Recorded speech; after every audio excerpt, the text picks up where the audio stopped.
a special presentation of LLBN with archaeologists Dr. Lauren Scarity and Dr. Doug Clark. Excavating the Bible. Welcome to this edition of Excavating the Bible, What Archaeology Can Teach Us. This program is dedicated to exploring the contributions of Middle Eastern archaeology to our understanding of and appreciation for the Bible. I'm Doug Clark, Director of the Center for Near Eastern Archaeology at La Sierra University in Riverside, California. And to help us think about life in Bible times, especially the time of the Judges, two guests, the Vincents, the almost and will be soon doctors Vincents, okay? Monique, you are studying where for your PhD work? I'm currently a PhD candidate at the University of Chicago. I'm just working on my dissertation now. And your focus is going to be sort of related to what we're talking about this evening? Sort of. My degree will be in Near Eastern art and archaeology, focused on Syro-Palestinian archaeology. So the archaeology of the region of the Bible. Right. And Matt, you are studying at the University of California, San Diego. What is it that provides the focus of your attention at UCSD? Well, my home department is in anthropology. I work in technology. So I'm housed at the Center for Interdisciplinary Science in Art, Architecture, and Archaeology, known as CHISA 3, at the Qualcomm Institute, and we're thinking about technology in the humanities. Right. And we will come to especially one particular biblical site where we have all worked, and if I recall correctly, where you two met. Archaeology has a way of pulling all kinds of things together: Bible, history, texts, and people. So good things happen when we go on a dig. Think about that as a possibility. What we want to do is talk about the time of the Judges. The time of the Judges is formative for what becomes ancient Israel and ultimately Judah.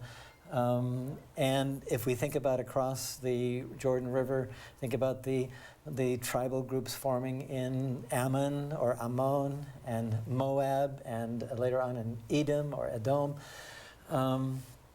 What do we know biblically about this time period? And then I want to ask, what do we know archaeologically? Okay, so what do we know biblically about this period?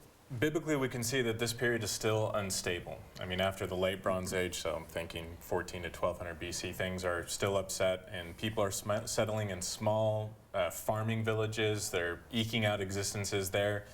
Small competitions between these villages, and you can think of the leaders as being chiefdoms or judges, as they were. So we don't look at the big organized polities that we think about later on. Things are still very loosely organized. This is before there was a King Saul or King David, and biblically they said that this was a good thing. And so basically, I'm thinking of two biblical books. Actually, I could think of maybe one more. I mean, Joshua is moving in that direction. Yeah. Judges is the major book that tells us about this period, and it has a lot of confusion and distortion in terms of religion, in terms of how people treated each other. It's extremely complex. And then the nice story of Ruth and Boaz, the love story, set in the plains of Moab, and in Bethlehem as well. But we've got that time period represented in that story. If that's what we know biblically, what do we know archaeologically? And is there a lot of activity currently dealing with this time period, what we call the Iron One period, the early Iron Age? Is there much archaeology going on in that period, and what are we learning? Well, if I could walk to my map over here, if you can bring my map up. I will. Let me go back here. I didn't get back to that. Okay.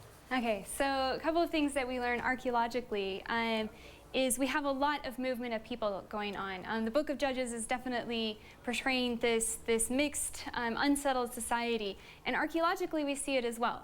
Settlement patterns of where people are living start shifting around. In the late Bronze Age, which is ending around 1200 BC, people were living down in the plains in cities. And as we move into this early Iron Age, right around 1200 BC, people are moving. We have a new people group that comes from the Greek areas or the Anatolian areas in Turkey, and called the Sea Peoples.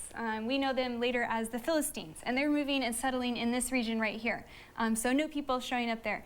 We also have movement of the Canaanites themselves, and then this new group, possibly the early Israelites, moving up into the highlands, so moving up into these mountainous areas here.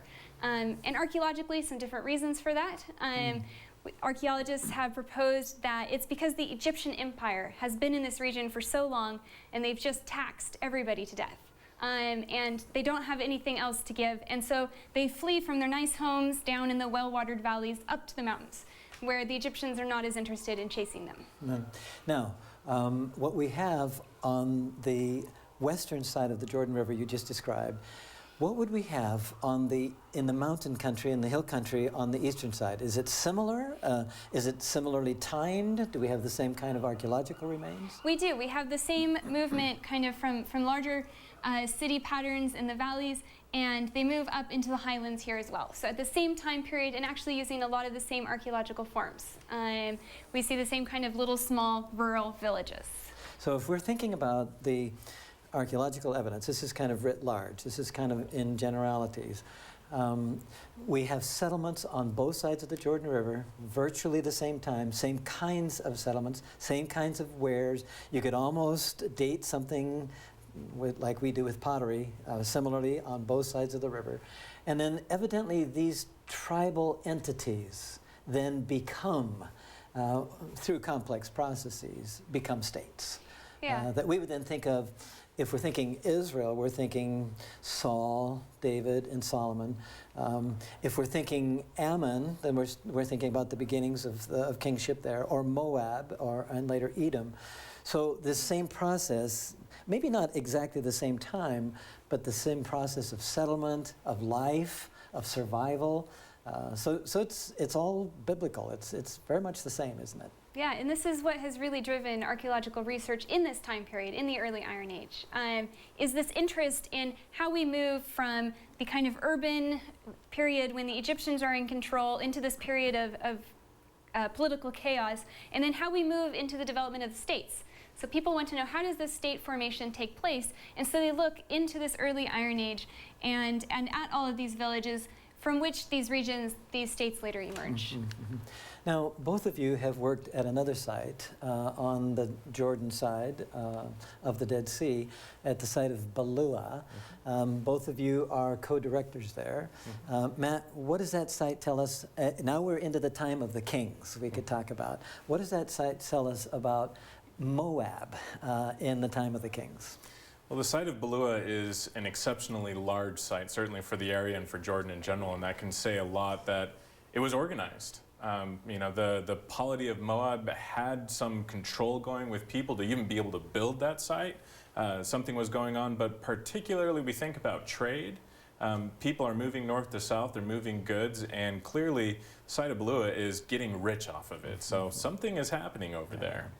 And whereabouts, Monique, is that on the map? Where is Balua? Balua would be right about here. Right here.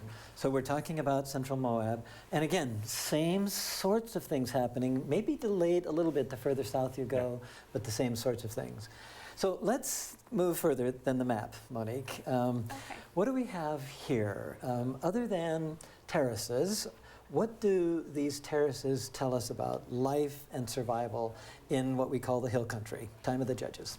All right, so why do people move up into the hills? Are they able to survive there when they're used to doing agriculture down in very well-watered plains? Well, they do adapt and manage to survive up in the hills, and they do this with a trifold economy. And the first step of this is learning how to terrace the hills. And you can see here horse pulling a plow, and they've built these stone walls to retain the soil so that they can grow crops, wheat, barley, as well as orchards. If you see the next slide here, you can see these kinds of orchards also down in some of the little valleys between some of the hills. So a strong economy of both your wheats, your grains, as well as orchards, trees. And then in the next slide, you see here sheep and goats. So when you have the animals, the trees, and the wheat crops, you have a really strong ability to rely on different sectors of the economy when hard times fall. So if a drought wipes out your wheat crop, you still hopefully have your sheep and goats. Right. Now, we have gone in these last 3 slides across the Jordan River. One of them was taken in the hill country of what is now Israel, or West Bank actually. Another, or these last 2 in Jordan. And the same thing is happening on both sides. Attempts at survival, attempts at somehow making a go of it for a family. So we have similar things going on. Yeah, similar hill country economies. That's right. And in fact, if we could imagine the biblical stories. If you think about Gideon, if you think about Deborah, in fact, the first of these 3 was taken near where we typically locate the Deborah story. And if you think of, well, Samson's doing his own thing out toward the coast. But if you think about these other judges, this gives us a picture of what life was like. What more can we learn about life in the time of the judges? Here are a couple of familiar photos. Yes, so one of the big questions of the early Iron Age is, where were the early Israelites? What did the early Israelites look like during this time of the judges? This is meant typically a focus for archaeologists on specific forms of houses, specifically this type of house called a 4-room house. So the idea is that you have this broad room at the back of a house, kind of a long rectangular room, and then 3 long rooms in front of it, and usually with a courtyard out in front. So when archaeologists were finding the specific type of house in the high hillland countries, they were saying, this must be the early Israelites. And there's all sorts of reasons that people have tried to attach to that. And then they find a specific type of jar, the collared rim pithos, or collared rim jar, which is just referring to the collar around the shoulder of the jar. And so they find this particular type of large storage jar, it's about this big, and holding grains, holding barley, agricultural goods. And so they would say, when they would find these houses and these jars together, they would say, these are the early Israelites. Mm-hmm. This is contested now. Mm-hmm. Archaeologists, some argue that this is more of just a common sense response to the environment. You have a type of house where you can bring your animals inside at night. They keep the upstairs warm where you're sleeping. And this just makes sense for storing large amounts of grain. So it has less to do with the identity of maybe the Israelites or the Ammonites in particular, but is a good reaction to living in this kind of economy. Again, showing up on both sides of the Jordan River, the one that you have been actually close to, not just now at the screen, but you've been close to this particular jar for years since we excavated it. Well, you didn't first meet it in 1994 when it was excavated, but you got to know it quite well. And in the process, this jar, this comes from Jordan. This doesn't come from the other side. The 4-room or the pillared houses are now found everywhere. So we're now broadening this whole idea. It's actually revolutionized how we think about the Israel, West Bank, Jordan, what we call the Southern Levant. Again, in all of these places, tribal groups growing up in these small villages and ultimately banding together to become states, to become nations. Mm-hmm. Complex process, but still, that's what ultimately happens. Okay? Correct. So this may give us a good illustration of a very small village, but many of them were probably not a whole lot bigger than a few houses. Yeah, so one of the ways that we can focus on these kinds of questions of state formation and of identifying peoples in these different villages is through household archaeology. And here you have a good illustration of everything that takes place in a household, in this case between a couple of households in their large courtyard. People are involved in all sorts of activities, from grinding grain every day for making bread, to baking it, to herding the flocks in safely at night, to growing your own grapes here, make your own wine, and sleeping up here on the roof, especially when it's nice and hot outside. Mm-hmm. You can sleep up there at night and catch the cool breeze. So studying these kinds of houses archaeologically, we can see evidence from all of these different activities. And this gives us real insight into what daily life looks like for people during the time of the Judges. Without archaeology, could we even come close to reconstructing this? No, the biblical accounts, while they're focusing on these judges, they're mostly written by people who are literate, who are elite, who are in charge. And they don't always give us the best picture of what life is like for the common person. Archaeology more than fills in that gap.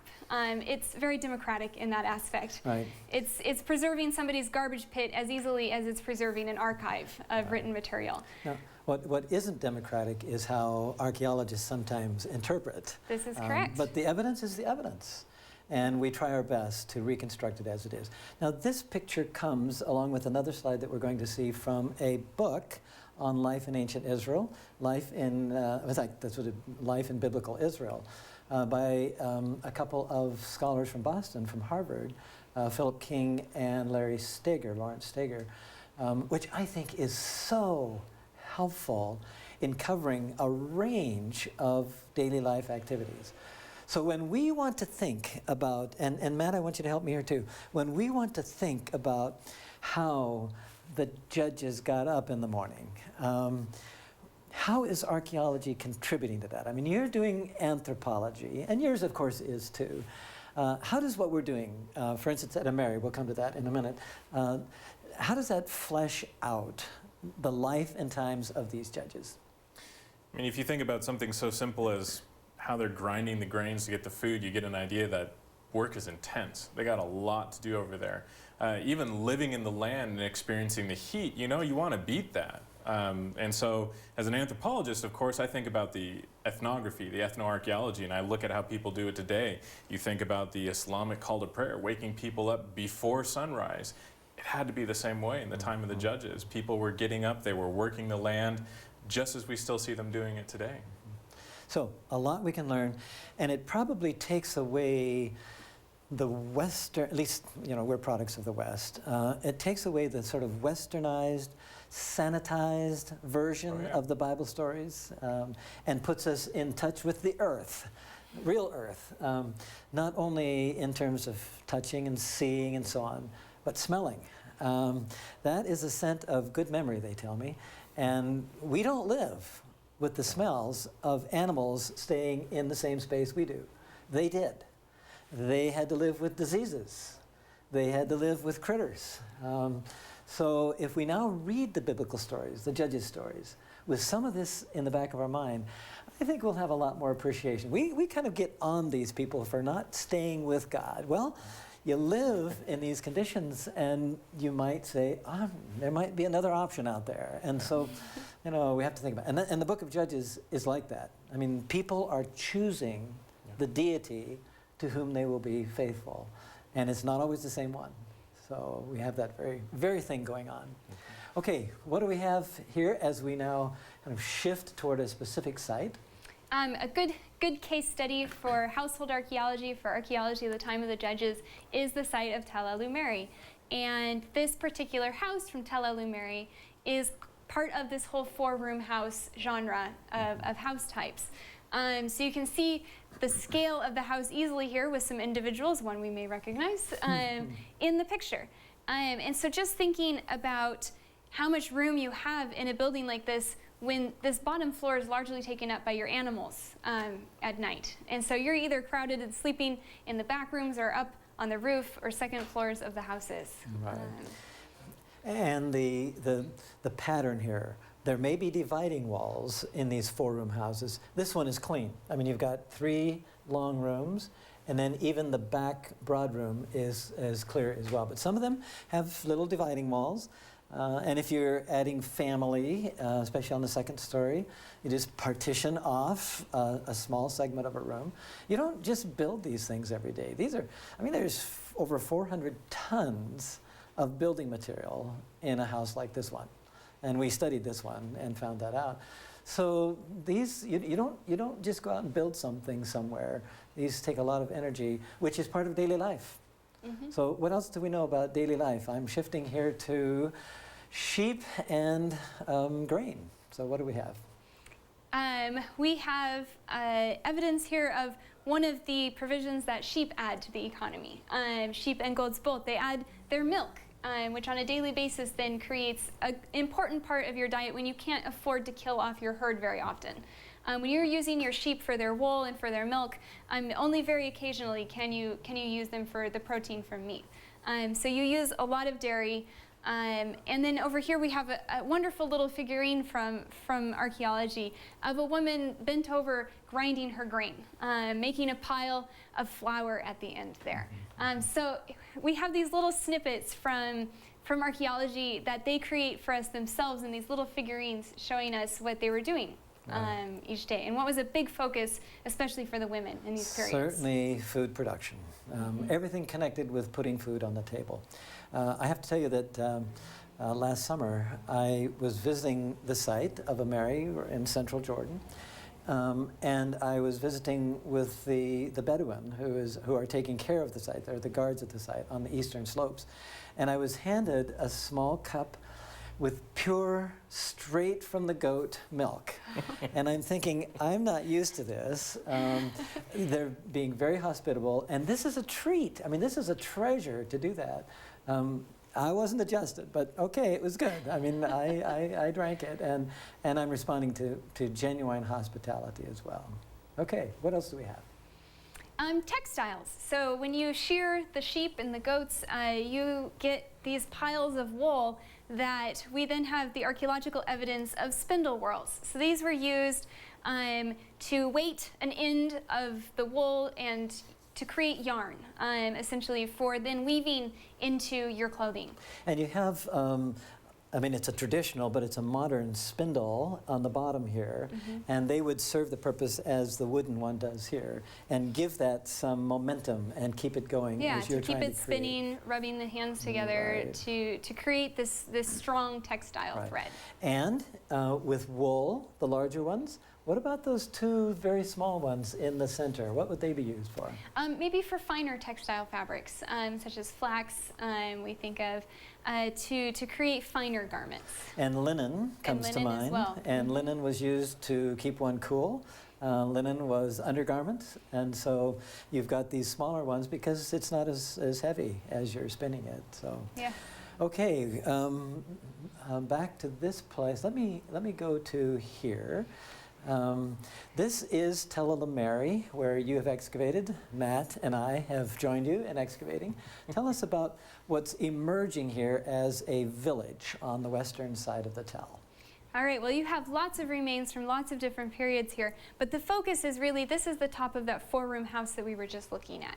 And then you have a house next to it right here that actually had a standing stone in it. So this gives us a little picture into what ritual life is like. It's the only large piece of ritual evidence from all of these houses where maybe everybody got together to worship and perform some kind of sacrifice, their first grains, their first oil, pouring it out there.